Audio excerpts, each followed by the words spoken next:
మీరంటే మాకు అపారమైన గౌరవం ఉంది స్పీకర్ గారు, గౌరవనీయులు పెద్దలు, మీరంటే మాకు అపారమైన గౌరవం ఉంది.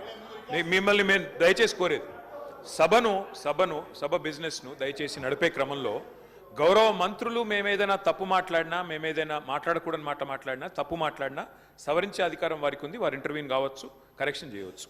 కానీ దయచేసి తమరిని కోరేది, ఇక్కడ ప్రతిపక్షంలో మేము 39 మంది ప్రధాన ప్రతిపక్షంలో ఉన్నాం, వాళ్ళు 64 మంది ఉన్నారు. మరి వారికేమో సభ్యులు లేచినా మీరు సమయం ఇస్తున్నారు, వారు వ్యక్తిగతంగా దూషించినా, నోటికొచ్చినట్టు మాట్లాడినా మీరు కనీసం మళ్ళీ మాకు అవకాశం కూడా ఇవ్వట్లేదు. మొదలు డిమాండ్ సార్, దయచేసి కడియం శ్రీహరి గారి పట్ల వారు చేసిన అనుచిత వ్యాఖ్యలను తొలగించండి రికార్డుల నుంచి, దయచేసి వారిని ఉపసంహరించుకోమని చెప్పి కూడా నా విజ్ఞప్తి నెంబర్ 1. రెండవది సార్, వారు ఉప ముఖ్యమంత్రిగా పనిచేసిన పెద్దలు, దాదాపు 15 ఏళ్లు మంత్రిగా పనిచేసిన సీనియర్ నాయకులు, గౌరవనీయులు పెద్దలు కడియం శ్రీహరి గారి పట్ల వాళ్ళ రాజగోపాల్ రెడ్డి గారు చేసిన వ్యాఖ్యలు సబబు కాదు సార్, దాన్ని దయచేసి తొలగించాలి రికార్డుల నుంచి అనేది నెంబర్ వన్ సార్. రెండవది రాజగోపాల్, మీరు కూడా ఒకటి సార్, ఒక విషయం మాకు క్లియర్గా చెప్పండి. మా సభ్యులు లేచి అడిగితే మరి సభ్యులకైతే ఒకటే హక్కు ఉంటుంది సార్, అందరి సభ్యులకు 119 మంది సభ్యులకు ఒకటే రకమైన హక్కు ఉంటుంది.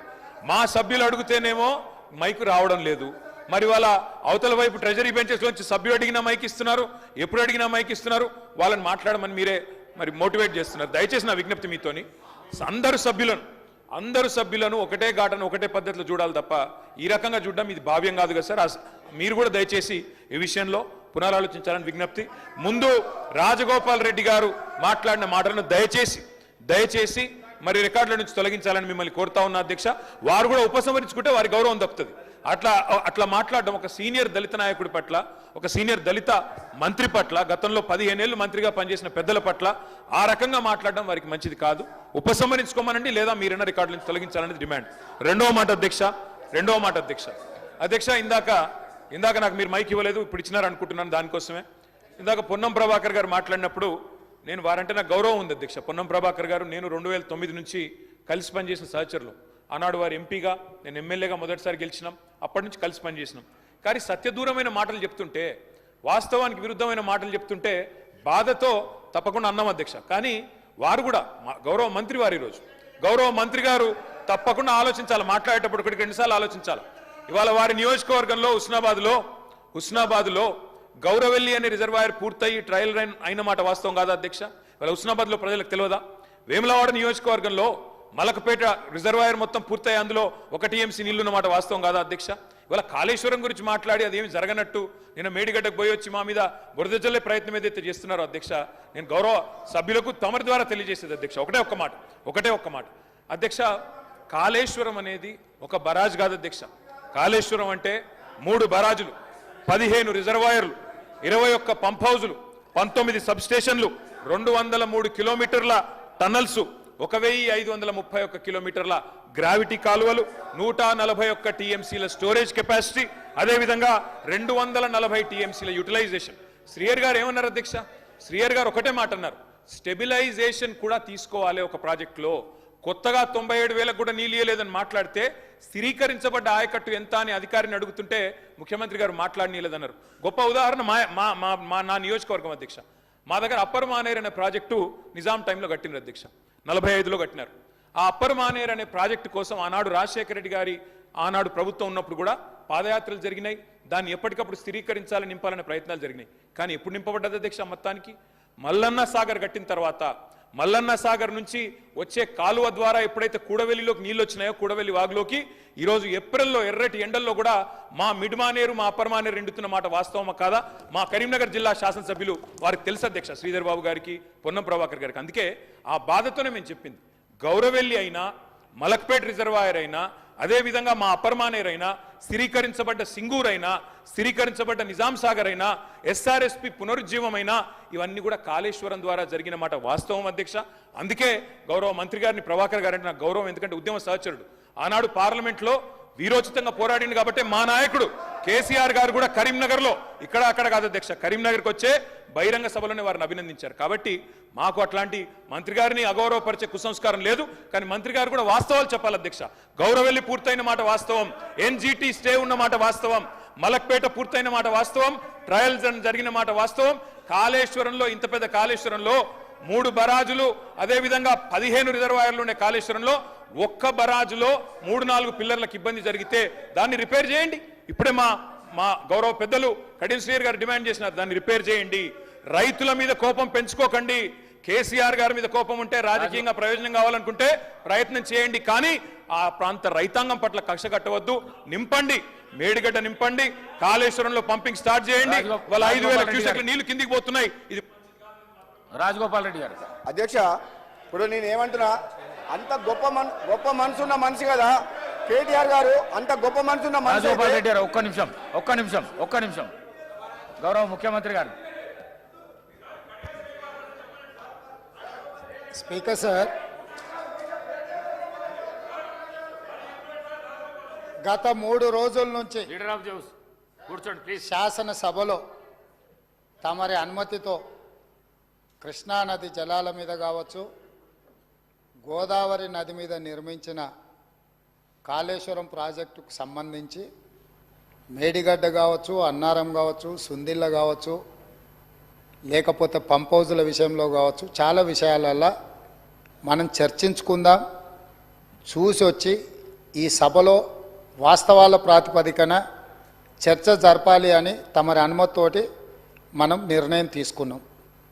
వాస్తవంగా ఈ రైతుల పట్ల, తెలంగాణ సమాజం పట్ల గౌరవం ఉంటే ప్రధాన ప్రతిపక్ష పార్టీ ప్రభుత్వ ఆహ్వానాన్ని దృష్టిలో పెట్టుకొని అందరం కలిసి అక్కడికి వెళ్ళి ఆ ప్రాజెక్టులను పరిశీలించి అక్కడ జరిగిన నష్టాన్ని, రైతులకు వచ్చిన కష్టాన్ని అర్థం చేసుకొని ఆ సమస్యకు ఒక పరిష్కారం చూపించే అవకాశం ఉండే. రాకపోను కొత్తగా వచ్చిన ప్రభుత్వమే ఏదో తప్పు చేసినట్టు, ఈ తప్పుకు కొత్తగా వచ్చిన వాళ్ళే బాధ్యత అయినట్టు, అదేవిధంగా పదే పదే భాష గురించి, మాటల గురించి మీరు ఇట్లా అంటున్నారు, మీరు అట్లా అంటున్నారు, మమ్మల్ని గౌరవిస్తలేరు అని ఏదైతే చర్చ జరుగుతుందో, మాజీ ముఖ్యమంత్రి గారు నిన్న నల్గొండ జిల్లాలో వాడిన భాష మీద చర్చ చేద్దామా అధ్యక్ష? ఏం బీకనిక పోయినరని అడుగుతాడా అధ్యక్ష? మాజీ ముఖ్యమంత్రిగా 10 ఏళ్ళు పనిచేసి, కేంద్ర మంత్రిగా పనిచేసి, రాష్ట్ర మంత్రిగా పనిచేసి, శాసనసభ్యుడిగా పనిచేసి, పార్లమెంటుగా పనిచేసి, గొప్పలు చెప్పుకొని జబ్బలు జరుచుకునే ఉద్యమకారుని అనేట ఆయన ప్రధాన ప్రతిపక్ష పార్టీ హోదాలో ఉండి ఒక రాష్ట్ర ముఖ్యమంత్రిని పట్టుకొని ఏం బీకనిక పోయినావు అని అడిగితే, రా ఇప్పటికే ప్రజల్ని పాయింట్ ఊడబిక్కురు, ఉన్న అంగి చొక్కా కూడా ఊడబిక్తాం. ఇప్పటికే తెలంగాణ ప్రజలు మొన్న జరిగిన ఎన్నికలలో మీ పాయింట్ ఊడబిక్కిరు. ఇవాళ ఆ పాయింట్ ఊడబీకితే చెప్పుకునే దిక్కులేక బొక్కబోర్లో పడితే బొక్కలు ఇరిగినాయి మీకు. అయినా మీ బుద్ధి మారలేదు. ఒక ముఖ్యమంత్రిని పట్టుకొని ఏం బీకనిక పోయినావు అని అడుగుతారా అధ్యక్ష? ఇది పద్ధత? ఈ రాష్ట్రం 4 కోట్ల ప్రజలు ఓట్లేసి గెలిపించిన ముఖ్యమంత్రిని పట్టుకొని ఏం బీకనిక పోయినావు అని అంటారా అధ్యక్ష? ఇదేనా తెలంగాణ సాంప్రదాయము? ఈరోజు నేను మళ్ళీ అడుగుతున్నా అధ్యక్ష, ఈరోజు మేడిగడ్డ మేడి పండులాక కుంగిపోతే మేడిగడ్డల నీళ్లు నింపడానికి అవకాశం ఉందా అధ్యక్ష? ఇవాళ మీరే సాగునీటి పారుదల శాఖ మంత్రులుగా పనిచేసారు కదా. చంద్రశేఖరరావు గారు, హరీష్ రావు గారు ఇద్దరు సాగునీటి పారుదల శాఖ మంత్రిగా పనిచేసారు కదా అధ్యక్ష. ఈరోజు వాళ్ళకే పెత్తనం ఇస్తాం, వాళ్ళనే చేయమని ఉండ్రి. ఈరోజు ఏ రకంగా మేడిగడ్డలో నీళ్లు నింపుతారో, మేడిగడ్డ నుంచి నీళ్లు ఎత్తి అన్నారంలో పోస్తారో, అన్నారంలో నుంచి సుందిలలో ఎట్లా పోస్తారో బాధ్యత వాళ్ళని తీసుకోమని ఉండ్రి అధ్యక్ష.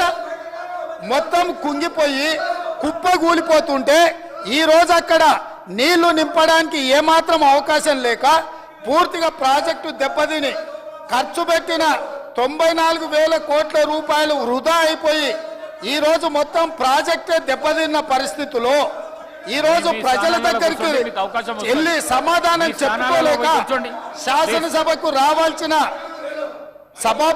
ఉపనాయకుడు ఇక్కడ సభలోకి రాకుండా పారిపోయి ఈరోజు చర్చ చేద్దామంటే రాకుండా ముఖ్యమంత్రి గారిని పట్టుకొని ఇట్లా మాట్లాడొచ్చా అధ్యక్ష? అందుకే నేను ఒకటే మాట అడుగుతున్నా, మీరు ఇవాళ చర్చకు సిద్ధమైతే పిలువండి. మీ పార్టీ నాయకుడిని, మీ సభాపక్ష నాయకుడిని చర్చ చేద్దాము. రేపు సాయంత్రం వరకైనా కాళేశ్వరం ప్రాజెక్టు మీద గోదావరి జలాల మీద ఈ ప్రభుత్వం చర్చ చేయడానికి సిద్ధంగా ఉంది. పారిపోయి ఫామ్ హౌస్లో వండుకొని ప్రతిపక్షాలుగా బాధ్యత నుంచి తప్పించుకొని మీ అవినీతి బయటపడుతుందని, కాళేశ్వరంలో మీ దోపిడీలో జైలుకి వెళ్లాల్సి వస్తుందని కేసీఆర్ ను చంపుతారా అంటారు. ఎవరికి అవసరం ఉంది అధ్యక్ష చంపాల్సిన అవసరం?